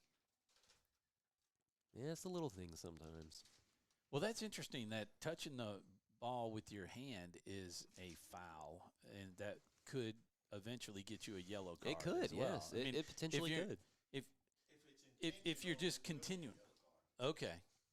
It does depend on where you are in the field. So if you are in the goal, I mean, technically it could be a red card. It could just be a straight red card if you do. If you're blocking a shot on goal with your hands as the defender and not the goalkeeper, that it could be a red card. So we had a substitution for Menard while they were waiting for the ball going out of bounds. I couldn't read the number on the young lady that just went out. Was that 34? That wasn't Ella, was it? No, Ella's right there. Yeah, She's in the game right now. She's in. Not sure who that was. Keep tabs on it. Possible here's scoring opportunity here from Lady Eagles. Let's see if she can. That's unfortunate for Mackenzie Barron. She was set up on that if she could have taken just a big lick, with her big kick. And they got a quick play here. Looks like Isabel Simons is trying to pass it off to Jamie Sue, who passes it off to Kate. Kate tries to make something, and the ball, Got a the little defender spinner going. And the defender tried to save it from going out. That was probably a misplay on number 26, Addison Goche. She probably should have let that ball go out. That would have been a goal kick for their team. Oh, nice move there. That's Jamie Sue, 0-0. Jamie tries to get something going, but knocks it out of play off the goal line, so it'll be a goal kick for the Grant Cougars. 1-0 the score. We've got a little over 10 minutes, through the final half, the second half. Only 2 halves in a soccer match.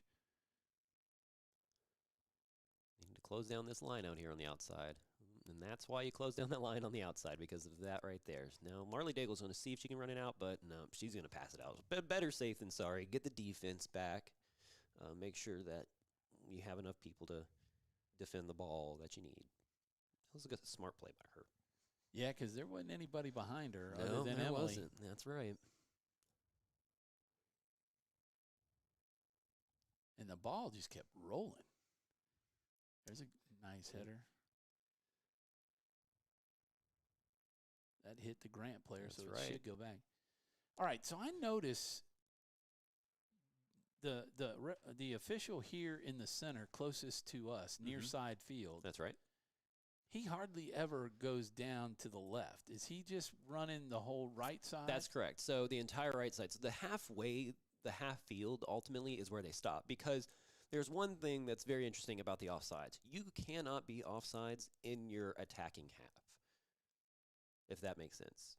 Or in your defending half, I should say. Defending half. Yes, okay. in your defending half. So if, let's say, Menard, who is on the left side of the field facing us, if they were past the defenders but on their own half of the field and the ball was passed to one of the attackers and they were on their own half of the field, that's okay. They're still fine. They can still keep going. But it's that moment when they cross half field, that's when the offsides will take into effect. Okay, so they split sides so they know who's who's offsides or not. That's the exactly biggest. it, yeah. That's the most important thing to keep track of. Yes. So for the AR, that is your primary goal. Your primary goal, watch that offsides. Make sure that there is no offsides occurring. If there is, you need to notify the center referee. Okay.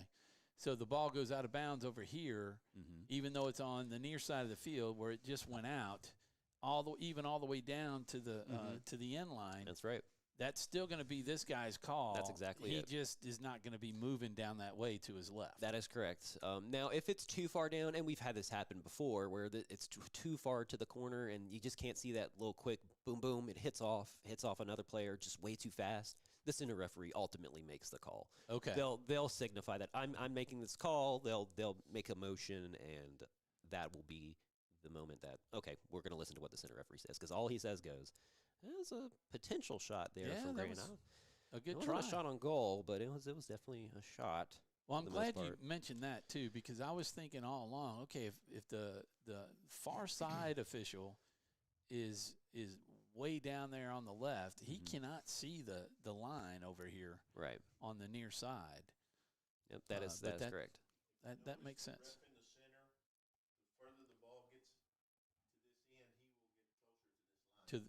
I got you. Okay.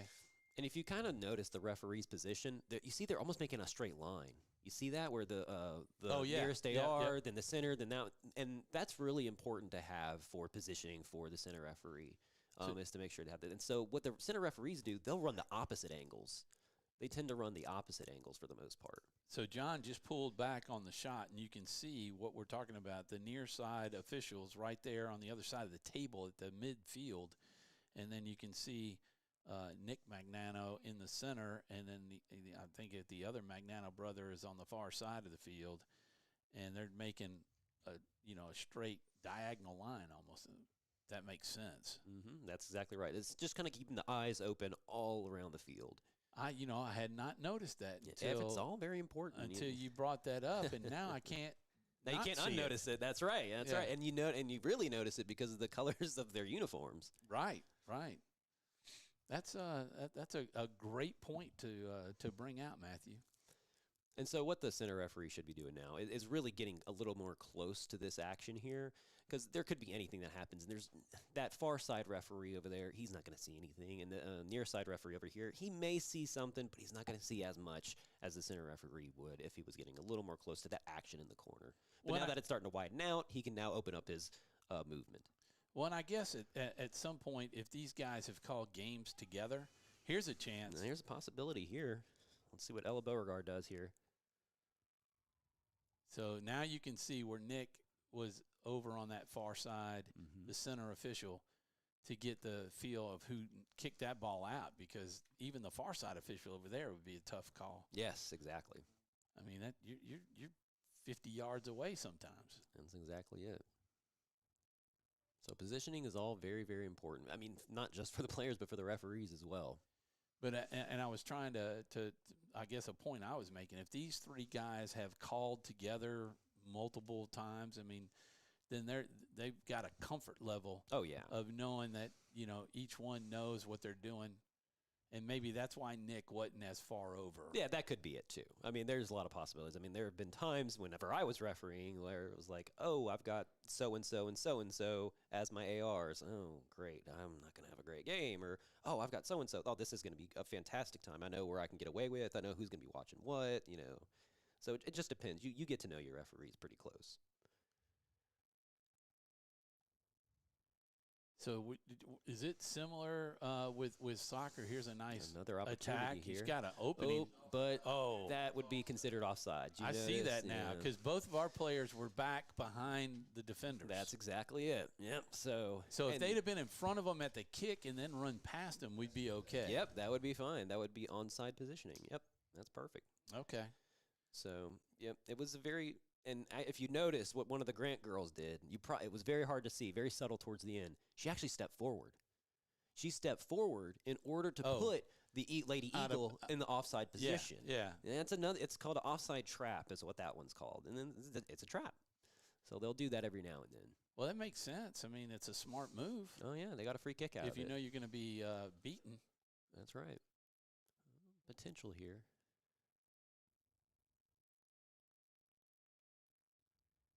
The main thing is just to stay on attack as much as possible. That's right. That's ultimately it. And it's just about pressure. Mm-hmm. And pressure, that's where people make mistakes. Yeah, a breakdown against the pressure. It's kind of like a full court press. Yeah, to an extent. Sometimes it is. Basketball. And that's where, funny enough, my father was big into basketball, and he started recognizing, this is actually kind of similar to basketball. It's just a bigger court/field, Right. Yeah. It's very close to the same thing, though. And so that's why he kind of got into it a little more. He's like, oh, it's actually not that bad. I actually very, very much enjoy it. Yeah, just you use your hands a lot in basketball with rebounds. That's right. And you can't really use your feet in and you're basketball. not going to do a header in basketball. That's right. It's the complete opposite for soccer, though. It's kind of funny how two sports are similar yet totally different. Right. Well, and there's still some similarities to American football, in terms of, the 11, some of the, you got fullbacks. Yeah, right. Some of the terminology is the same for the most part. But in basketball, you have wings and you have forwards. Mm-hmm. I mean, you have and centers. Yeah. That's all in the soccer too. Depending on where you're from. Now, I wouldn't go over to England and start saying these terms. They'll use a different terminology for sure, but for the most part, here it's kind of like calling an American football helmet a bonnet over in England. Yeah, it'd be more of a bobby.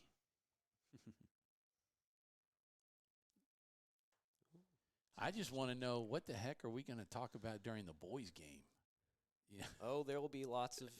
We've covered a lot of stuff. Probably a lot of penalties. Yeah, probably so. We'll a lot have- of rule changes or rule explanations. Yeah, and we'll cover some of the stuff again, I'm sure. Just some folks will be tuning in that aren't watching here. Good opportunity here from Jamie Sue. Ooh, she just needed to get that ball up under her feet, and that would have gone a good attacking opportunity. But she did get a corner kick out of it, so that's good. I see what you were talking about, Mr. Campbell, earlier, and it wasn't on the air while we were on the air, but cutting the grass. Yeah, you got those patches, out there in the end zone, and what would that be around the 10, 15-yard line or 20-yard line or so? Yeah, and that high grass does slow the ball down a lot, so you kind of take that into consideration. Oh, she's popping it back out for another. There's kick. it. Oh. Potential opportunity there from Ella Beauregard. And like you said, with the ball kind of slowing down a little bit, we've kind of noticed that. Just didn't put it with the grass, but the ball kind of holding its line and slowing down and not going out of bounds, Right. along the sideline there. That's right. Yeah, it definitely plays into a major factor. Rainy weather, the same thing with water. Oof, that's when it gets really fun. Oh, yeah, and mud. Oh, yeah, slipping and sliding. Oof, which is good that we have a nice, beautiful sunny day. No, not really any clouds out for this game here. And they had the wind, yesterday for any rain that we had. That helps dry the field out, quite a bit. Oh, definitely so. So we are now we're past the halfway mark here, at least on the clock, as far as the downtime that's being kept by the official, the mid official.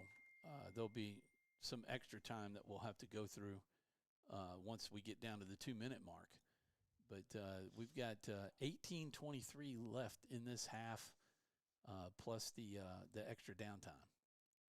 It's still 1-0. The Lady Eagles lead it, as you can see in the Wallace Eye Center scoreboard at the top of your screen. Unfortunately, I can't figure out how to get the clock to run backwards instead of forwards, so I can't do a running clock for you.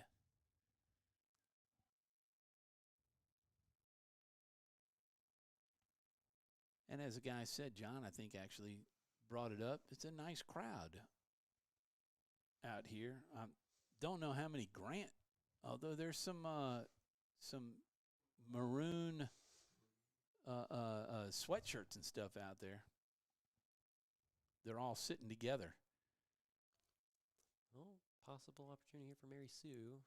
Let's see, she pops it out. Okay, good communication to let her go. Cut it back inside. Yeah, and then there's a little one, too. It's a little, it Oh, doesn't have there to we be go. fancy. It just has to get the work done.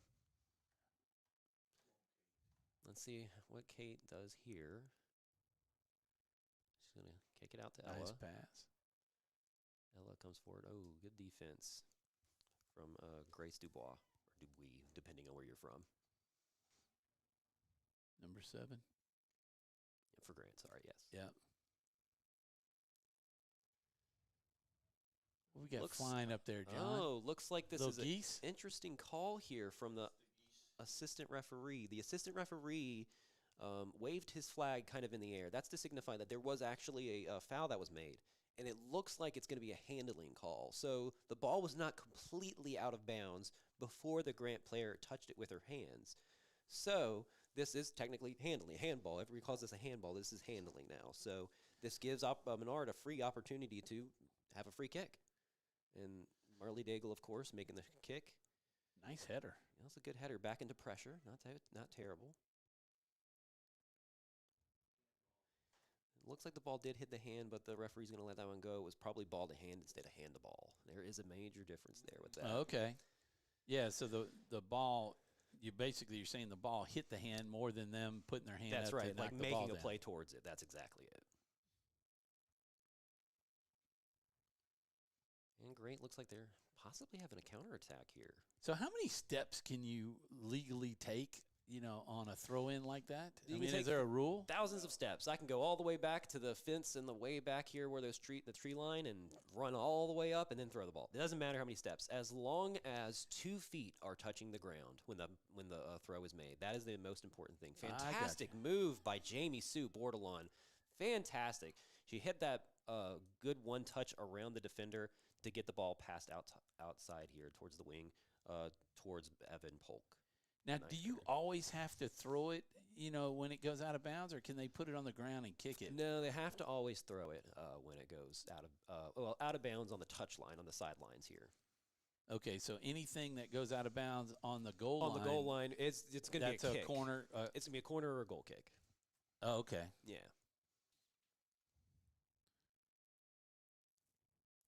Ooh, that was a good kick. I just wish it was towards somebody. It was. Well, the goalie had to come out and stop it, so I'm going to shot on goal on that one, yeah. Well, that sun, you can tell it's Yeah, causing a little bit of a problem. It's tough out there. It is blinding.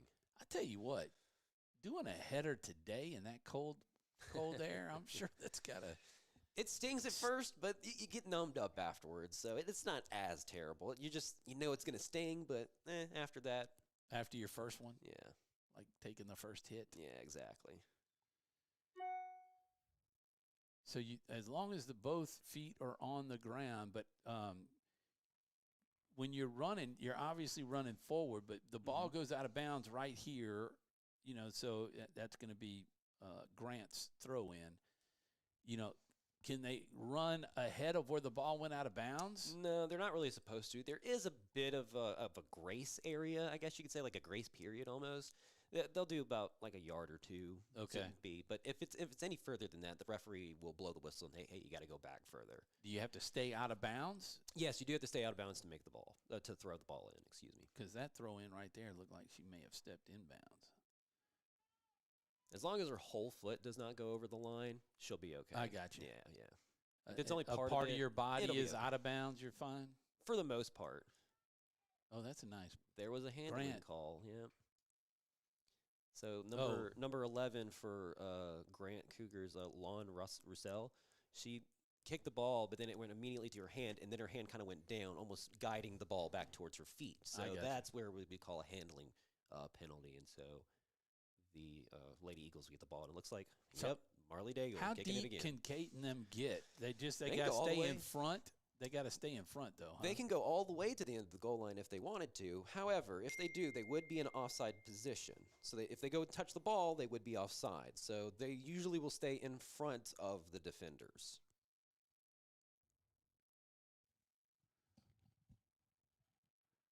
And Grant knocking the ball out on the far side touchline. Looks like it's going to be a throw in for the Lady Eagles.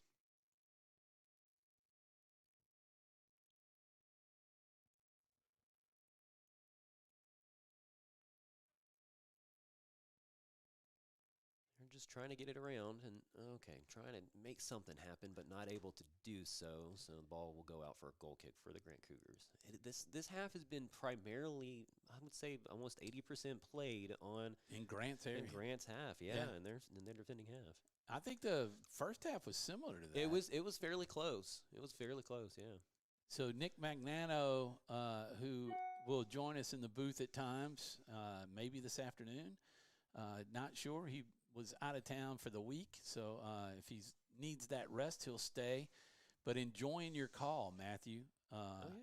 He just texted in and also rightly corrected me. It's Matthew Magnano in the center. I was about to say, I was like, I think that was Matthew, but I didn't want to say I said Nick, but it was the only Magnano I know until I still don't know him, but at least I have seen them now. That's right. But Matthew Magnano is the center official. And it looks like the far side official from us is Tyler Magnano. That's the other one. That's the older brother. And I think he's going to be calling the boys' game next. So on the far side is the older brother? That's right, yes. He's not the biggest brother, the oldest brother. Not the biggest. Yeah. But I didn't say that. No, not at all. So I want to thank Nick for watching and tuning in. We know we have at least one viewer now. Right. He did say, John, that for the boys' game, I won't be here. Yeah, so I will have to have a wider shot for the boys' game because the action will move a lot faster. Looks like there was a foul call on Menard against Grant, so they'll be taking a free kick in their own defending half here. That's Daigle. Daigle again. I think she's going to be primarily taking a lot of the free kicks. You got to get that ball out to midfield. Yeah, she's going to get it far. That is, man, that nice kick. She may have to go out for a field goal kicker next year. I think this is her senior year this year, so this will be it. She just could not take away the Hicks boy. That's Ryan Hicks, right? Ryan Hicks. We'll get to see him. I think Matthew plays too, doesn't he? No, he's baseball. Yeah. That's right. But Ryan Hicks will be on the field next at 1 p.m. against Denham Springs for the Eagles. You've heard his name called many times on field goal tries and kickoffs and punts during the football season last fall. There's an opportunity from Grant here. Oh, she passed it a little too far ahead of herself. And that gives Menard the opportunity to come back to play defense after Mary Claire Broadnax knocks it out. You know, it's interesting. I've learned a lot just in this one game, being on the call and having Mr. Campbell and you here, to talk about it. But there were times when I, flipped the channel and it would be on. I'd watch it a little bit. And we're okay now because we're on our side of the field. That's right. A bit of a trip there. I'm not going to lie. It was a bit of a weak call, but it was a little wimpy call, but that's okay. She just kind of gracefully fell down. Well, soccer is known for great actors, right? A lot of flopping. Yeah, a lot of flopping. That probably wasn't, but you got that in basketball too. So here she can do a kick because it was a penalty? Yes, because it was a foul call. Usually any foul call, it denotes a free kick. Well, those line drives, those are ones you chest instead of hit with your head. Yeah, definitely so. We do want to be careful with the health of our players and concussions. Concussions have been very well known in soccer, and we want to be very, very careful with that because there is no protective headgear. Right. And we've had multiple collisions with foot to head to head, knee to head. There's just been, even the ball to the head can cause some damage, and we got to be careful with that. And a lot of the referees do. That was off the face. Oh, there we go. We just heard Mr. Campbell over here saying Christian Gudo coming back after a broken jaw. Oh yeah, number 1 on the boys team. That's right. But I was saying that I've seen the defensive play to kick the ball out of bounds. Down here in this side of the field and like right there. Yeah, exactly. That was a defensive play to kick it out of bounds by Mary Claire Broadnax, and not knowing anything. So what are you kicking it out of bounds for? I mean, you're just giving the ball back. But now it makes sense. Yeah, it was just Mary Claire and probably Marley Daigle back there. That was it. Now look, there's 1, 2, 3, 4, 5, 6, 7, 8, 9 people back there now to help play defense. I mean, heck, almost the entire team's in their defending half. Ooh, good challenge. That was very close. You won't see that on the boys' game, though. That was, kicking it out? Emily Wolf with a fantastic save for us. She sure did. Menard, yeah. John, you've done a nice job of being able to stay quiet. Not a lot of action from Emily, but that was a great play. That was a great play right there. That ball's not going out. And now it is. Goal kick for Menard Eagles. And there, the call made all the way over on the far side. Yep. Okay, so you don't have to hit from the corner there. No, yeah. So there is a smaller box in near the goal where that's the goal box there. Right. Yeah. So, but that ball went out in the corner. But because they kicked it out right there, Menard has a choice of doing a goal box kick.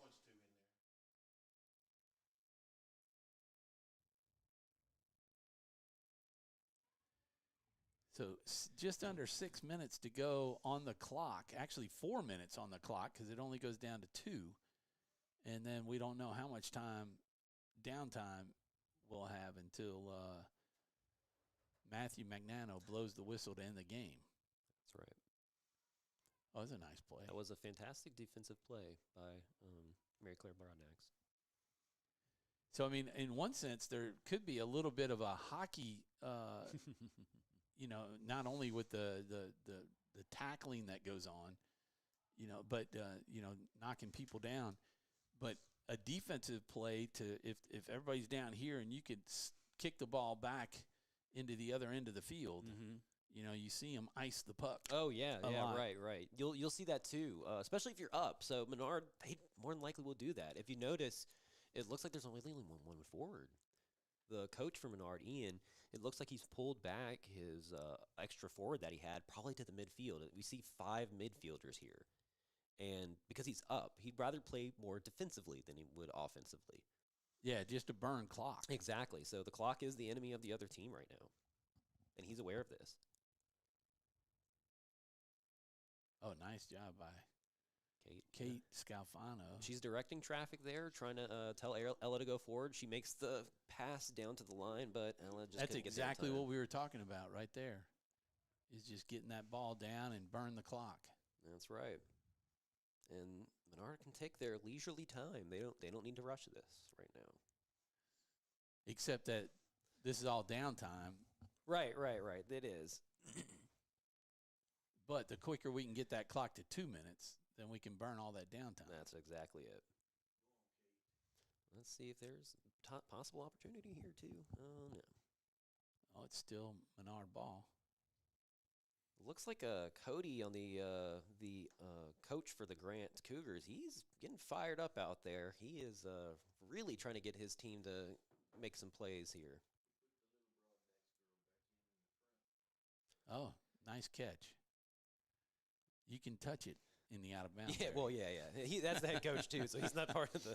He's not going to be in. So about a minute and a half left on clock time. We're at 3:30. So Menard at best maybe about 4 minutes away, possibly. Yeah, possibly 4 or 5 minutes away from yeah, a victory. if I had to do stoppage time, I'd probably give an extra minute in stoppage time.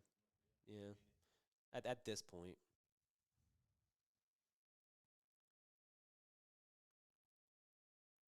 Depends on how long Menard takes, though. If they're taking their sweet little time outside of bounds, I'll probably give another 2 minutes or so. I got you. So we're under a minute left on the clock play. That was a good kick by sure is. And it's riding the line too. Kick was by Grace Dubois, it looked like. So we'll have a throw in here with 40 seconds left. And so we see a little bit of hustle from both sides of the team. Grant wants to keep that pressure up, so they're going to play a little, really almost like that full court press you were talking about, Tom. But it looks like Menard is like, okay, they recognize the full court press, and they're trying to play a little more defensively to try to get some more bodies back there. So this is going to be pretty close down to the wire here, it looks like. So they let that one bounce off the Grant player, and we'll have another throw in. Only 7 seconds, 5 seconds left on the play clock to get down to 2 minutes. And we'll get that here. There it is. Now we're on the downtime, and so it's all up to Matthew Magnano as to how long we play.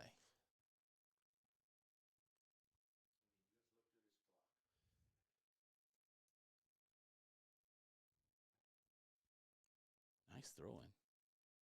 A little bit of a higher kick there, but he's going to let it play out. And then Tyler over there, Tyler Magnano on that far side, he's on top of getting that call in. So this is it for Grant. I mean, they've got the ball on the attack in Menard's side of the field. And all right, so Mary Claire Broadnax knocks it out.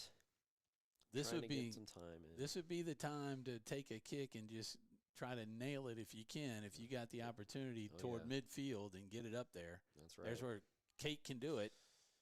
Good deal. And then you got to be careful with it, though. That there's always a defender back there, and they're going to try to get that ball back in to keep that pressure going. Good challenge from both sides of the team on that play.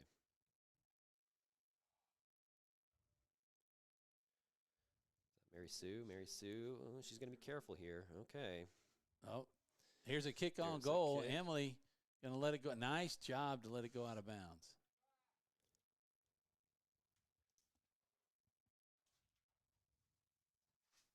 Matthew Matthew looking at his clock.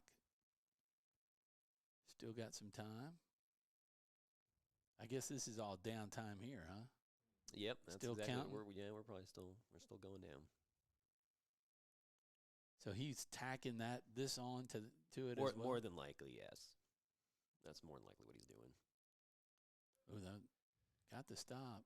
Try to get it out of there. Yeah, we're seeing a lot of intensity coming out here from the Grant Cougars. They're trying to push heavy, but it cost them on that one. It looks like they knocked down one of the Menard Lady Eagles and Number 10, yeah. Isabel. Yeah, it looks like they knocked down Simons. Isabel. And so that gives Menard a free kick, and they're just taking their leisurely time. Now Daigle. Marley can get it way out there. There it is. That's the end of the game. There's our the final referee's whistle. And that'll do it for the Menard Lady Eagles as they go on to victory 1-0, as that goal occurred relatively early in the first half as Marley Daigle had a free kick and just put it right over the goalie's head and into the net. And that's it. A lot of times you see it, just 1-0, the final. John, final thoughts on this game? Yeah, good game. 1-0, take the win. That's right, 1-0, take the win. Emily had a couple of good stops, and you didn't have to say anything that you regret. Matthew, your thoughts on the call the first time? Very good. It was very fun and enjoyable. I enjoyed it a lot. Just some little stat nerds out there. For Grant, there were about 3 shots on goal, especially all in the second